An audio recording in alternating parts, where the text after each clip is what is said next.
Once a government is committed to the principle of silencing the voice of opposition, it is only one way to go, and that is down the path of increasingly repressive measures, until it becomes a source of terror to all its citizens and creates a country where everyone lives in fear.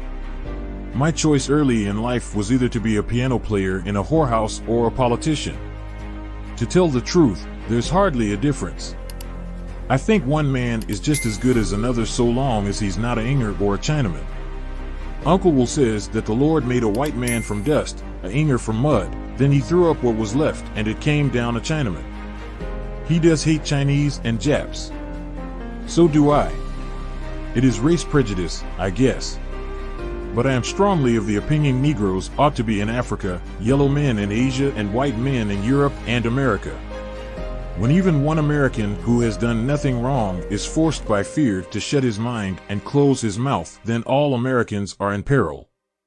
There is some risk involved in action, there always is. But there is far more risk in failure to act. Of course, there are dangers in religious freedom and freedom of opinion. But to deny these rights is worse than dangerous, it is absolutely fatal to liberty. The external threat to liberty should not drive us into suppressing liberty at home.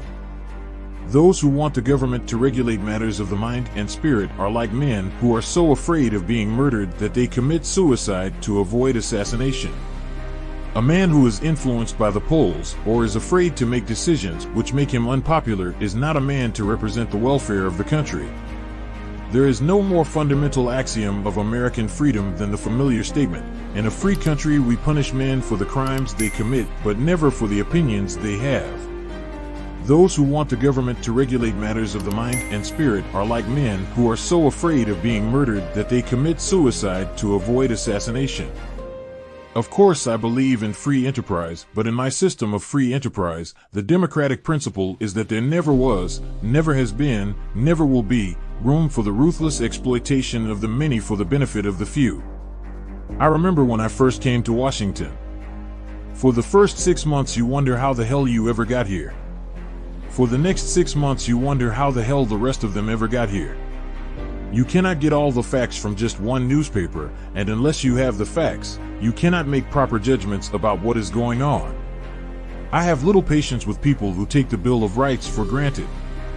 The Bill of Rights, contained in the first 10 amendments to the Constitution, is every American's guarantee of freedom. Everybody has the right to express what he thinks. That, of course, lets the crackpots in. But if you cannot tell a crackpot when you see one, then you ought to be taken in.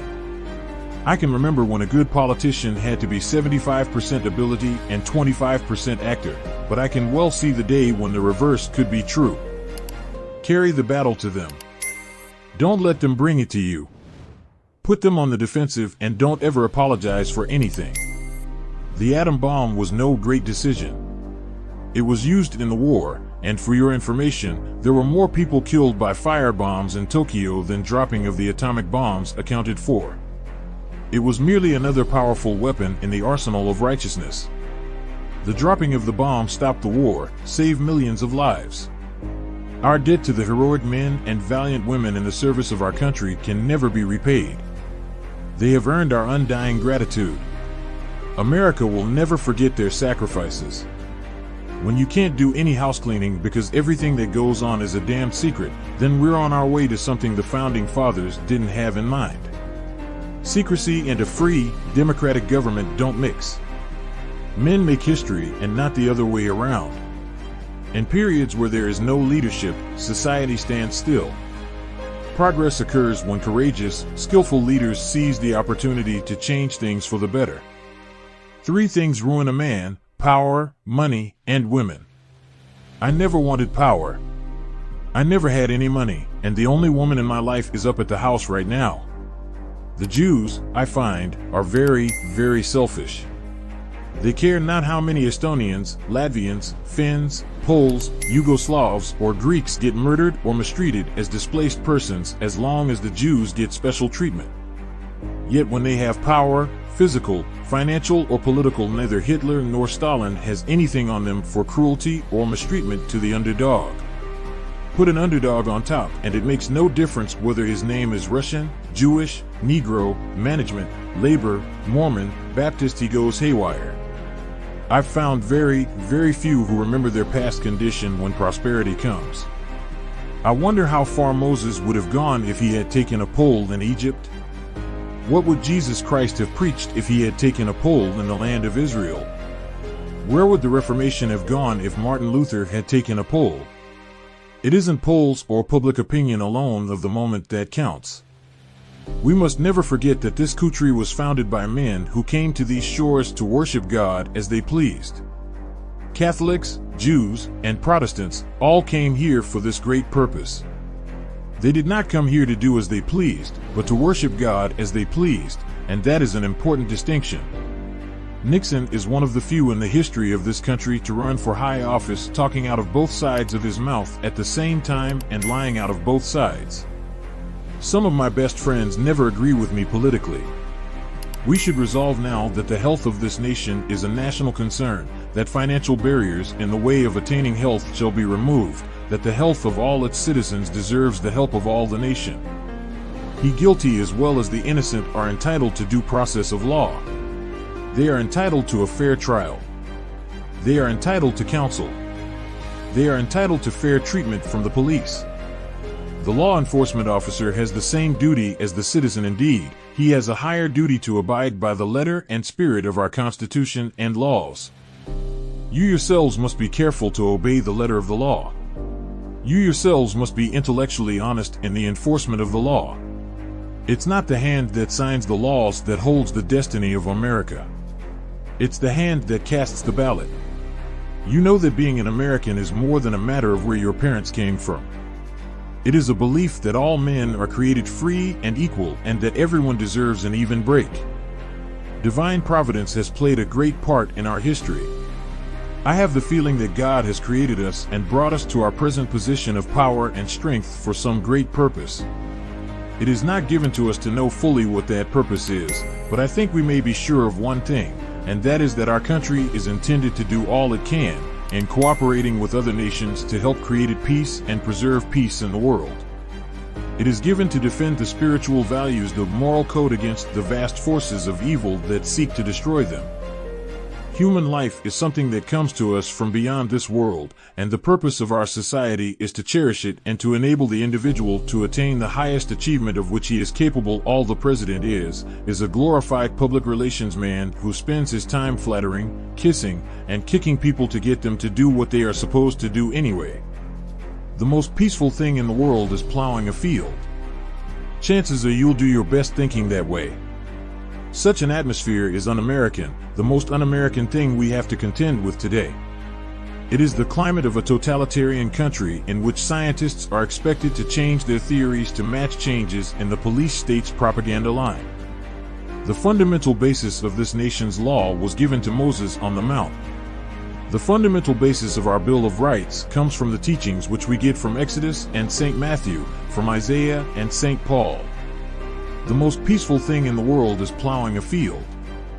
Chances are you'll do your best thinking that way. And that's why I've always thought and said, farmers are the smartest people in the world. They don't go for high hats and they can spot a phony a mile off. Democracy maintains that government is established for the benefit of the individual and is charged with the responsibility of protecting the individual and is charged with the responsibility of protecting the rights of the individual and his freedom in the exercise of his abilities. Democracy is based on the conviction that man has the moral and intellectual capacity, as well as the inalienable right, to govern himself with reason and justice. We must remember that the test of our religious principles lies not just in what we say, not only in our prayers, not even in living blameless lives, but in what we do for others. Whenever the press quits abusing me, I know I'm in the wrong pew. I don't mind it because when they throw bricks at me, I'm a pretty good shot myself, and I usually throw them back at them. The human race has reached a turning point. Man has opened the secrets of nature and mastered new powers. If he uses them wisely, he can reach new heights of civilization. If he uses them foolishly, they may destroy him.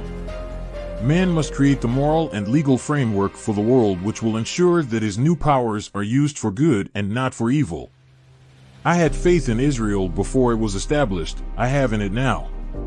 I believe it has a glorious future before it, not just another sovereign nation, but as an embodiment of the great ideals of our civilization.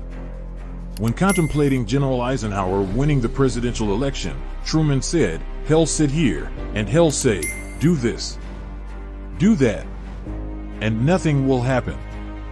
Poor Ike, it won't be a bit like the Army. Hell find it very frustrating. I come to the office each morning and stay for long hours doing what has to be done to the best of my ability. And when you've done the best you can't do any better. A politician is a man who understands government, and it takes a politician to run a government. A statesman is a politician who's been dead 10 or 15 years. The legislative job of the president is especially important to the people who have no special representatives to plead their cause before Congress, and that includes the great majority. I sometimes express it by saying the president is the only lobbyist that 150 million Americans have. The other 20 million are able to employ people to represent the man. That's all right. It's the exercise of the right of petition, but someone has to look after the interests of the 150 million that are left. I sit here all day trying to persuade people to do the things they ought to have the sense to do without my persuading them. That's all the powers of the president amount to. I found that the men and women who got to the top were those who did the jobs they had in hand, with everything they had of energy and enthusiasm and hard work. I have just read your lousy review. You sound like a frustrated old man who never made a success, an 8-ulcer man on a 4-ulcer job.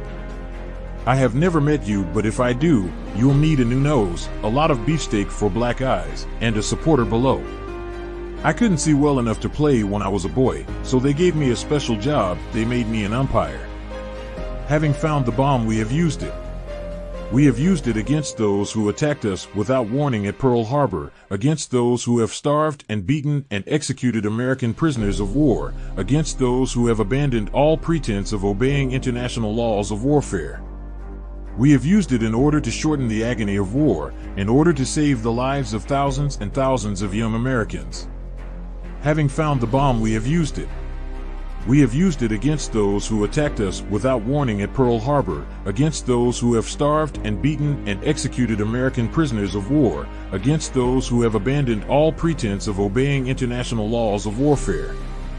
We have used it in order to shorten the agony of war, in order to save the lives of thousands and thousands of young Americans. When you get to be president, there are all those things, the honors, the 21 gun salutes, all those things. You have to remember it isn't for you.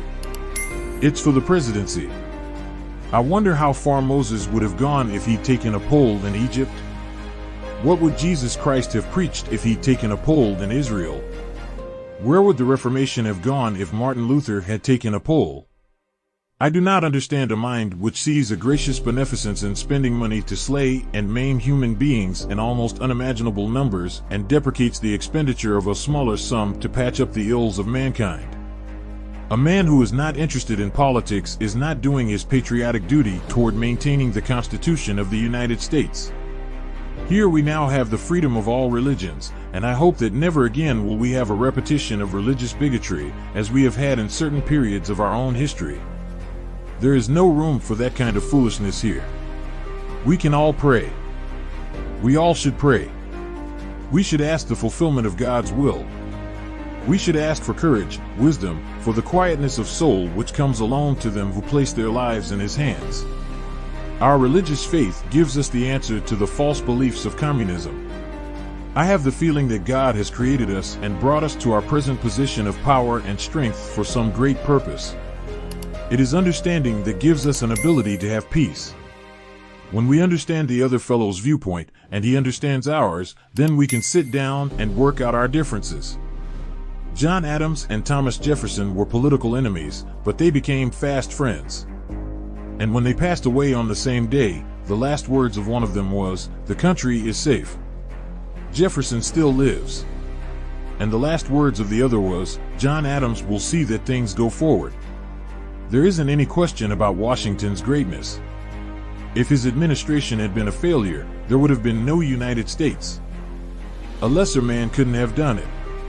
Washington was both a great administrator and a great leader, a truly great man in every way. we are profoundly grateful for the blessings bestowed upon us, the preservation of our freedom, so dearly bought and so highly prized, our opportunities for human welfare and happiness, so limitless in their scope, our material prosperity, so far surpassing that of earlier years, and our private spiritual blessings, so deeply cherished by all. For these we offer fervent thanks to God. All of you, I am sure, have heard many cries about government interference with business and about creeping socialism. I should like to remind the gentlemen who make these complaints that if events had been allowed to continue as they were going prior to March 4, 1933, most of them would have no businesses left for the government or for anyone else to interfere with, and almost surely we would have socialism in this country, real socialism. We must face the fact that peace must be built on power, as well as upon goodwill and good deeds. I always remember an epitaph which is in the cemetery at Tombstone, Arizona. It says, "Here lies Jack Williams. He done his damnedest." I think that is the greatest epitaph a man can have, when he gives everything that is in him to do the job he has before him. That is all you can ask of him, and that is what I have tried to do. This legislation, passed by the 81st Congress at its first session, is an important addition to the laws we live by. It is a measure dictated by social justice. It adds to our economic strength. It is founded on the belief that full human dignity requires at least a minimum level of economic sufficiency and security. To you who answered the call of your country and served in its armed forces to bring about the total defeat of the enemy, I extend the heartfelt thanks of a grateful nation.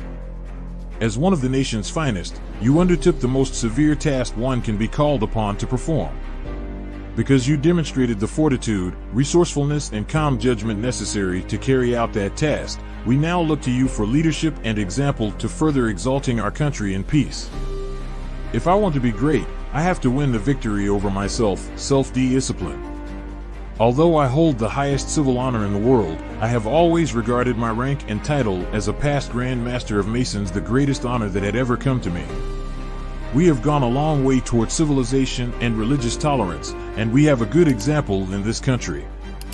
Here the many Protestant denominations, the Catholic Church and the Greek Orthodox Church do not seek to destroy one another in physical violence just because they do not interpret every verse of the Bible in exactly the same way. Here we now have the freedom of all religions, and I hope that never again will we have a repetition of religious bigotry, as we have had in certain periods of our own history. There is no room for that kind of foolishness here. At this moment, I have in my heart a prayer. As I have assumed my heavy duties, I humbly pray, Almighty God, in the words of King Solomon, "Give therefore thy servant an understanding heart to judge thy people, that I may discern between good and bad, for who is able to judge this thy so great people?" I ask only to be a good and faithful servant of my Lord and my people. They said we were soft, that we would not fight, that we could not win. We are not a warlike nation. We do not go to war for gain or for territory, we go to war for principles, and we produce young men like these. I think I told every one of them that I would rather have that medal, the Congressional Medal of Honor, than to be President of the United States. But Quantrill and his men were no more bandits than the men on the other side. I've been to reunions of Quantrill's men 2 or 3 times. All they were trying to do was protect the property on the Missouri side of the line. In my generation, this was not the first occasion when the strong had attacked the weak. Communism was acting in Korea just as Hitler, Mussolini, and the Japanese had acted 10, 15, and 20 years earlier. I felt certain that if South Korea was allowed to fall, communist leaders would be emboldened to override nations closer to our own shores. On the one hand, the Republicans are telling industrial workers that the high cost of food in the cities is due to this government's farm policy. On the other hand, the Republicans are telling the farmers that the high cost of manufactured goods on the farm is due to this government's labor policy. That's plain hokum. It's an old political trick. If you can't convince M, confuse M. But this time it won't work. On the one hand, the Republicans are telling industrial workers that the high cost of food in the cities is due to this government's farm policy. On the other hand, the Republicans are telling the farmers that the high cost of manufactured goods on the farm is due to this government's labor policy. That's plain hokum. It's an old political trick. If you can't convince M, confuse M. But this time it won't work. The attack upon Korea was an outright breach of the peace and a violation of the Charter of the United Nations. By their actions in Korea, communist leaders have demonstrated their contempt for the basic moral principles on which the United Nations is founded. This is a direct challenge to the efforts of the free nations to build the kind of world in which men can live in freedom and peace. Some of the presidents were great and some of them weren't. I can say that because I wasn't one of the great presidents, but I had a good time trying to be one. I can tell you that. It is organized as a fellowship of men, a system of morals, a philosophy taught by degrees through the use of symbol, story, legend, pictures, and drama. It has served as a center of union among differing backgrounds, cultures, and countries.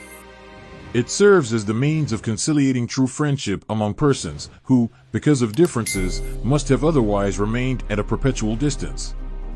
I had carefully read the Balfour Declaration.